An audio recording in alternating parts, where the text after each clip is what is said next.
Welcome to WKYT News at 5. I'm Bill Bryant. Amber Philpott is obviously not here in the studio with me. As you can see, she is in Indianapolis with Brian Mileb. They're there ahead of Kentucky's huge Sweet 16 showdown with Tennessee. So how are you doing up there?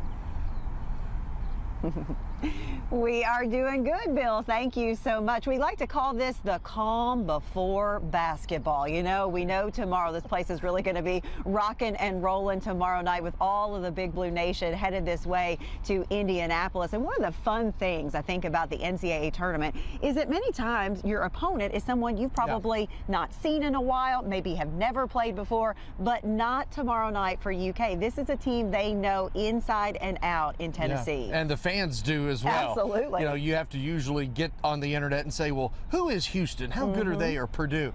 That's not the case this time, because this is the oldest rivalry in the Southeastern Conference. And so when we talk about Kentucky and Tennessee, there are a couple of developing stories which we have discussed over the last couple of days or so.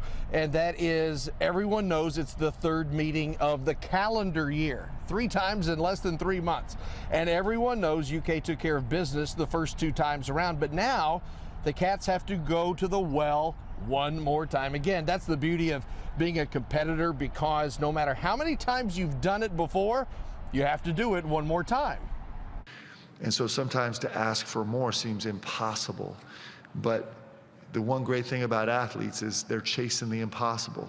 And so can we be the most vicious, competitive, fighting people in the world and fight tooth and nail with every ounce of what we have to find a way to win? And then can we do more?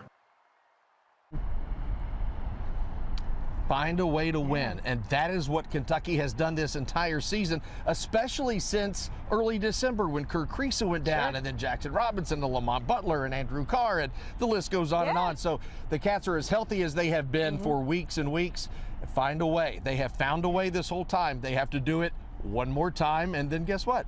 Do it one more time again. There for a while it felt really impossible. Sure. Now we've got some momentum for sure. Speaking of the team, but when you talk about the fans, this is a fan base that this year had to really buy into not only a brand new head coach, they had to buy in to a completely new team that they've had to fall in love with this season all over again. And they are hoping to build on that momentum and that excitement in their cheering once they get inside Lucas Oil Stadium. We always say that blue gets in, and after what we saw today with the fans that we talked to, we think tomorrow will be no different.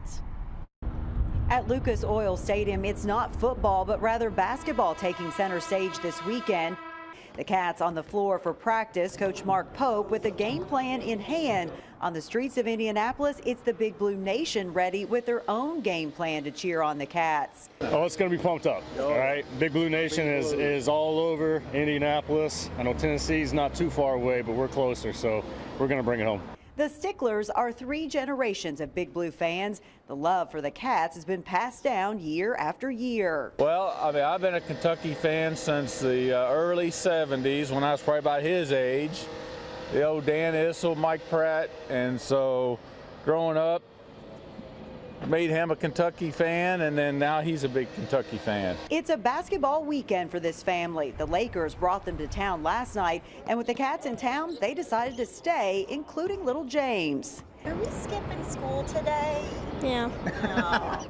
And sometimes that's just the way it goes when you're a Big Blue fan from birth.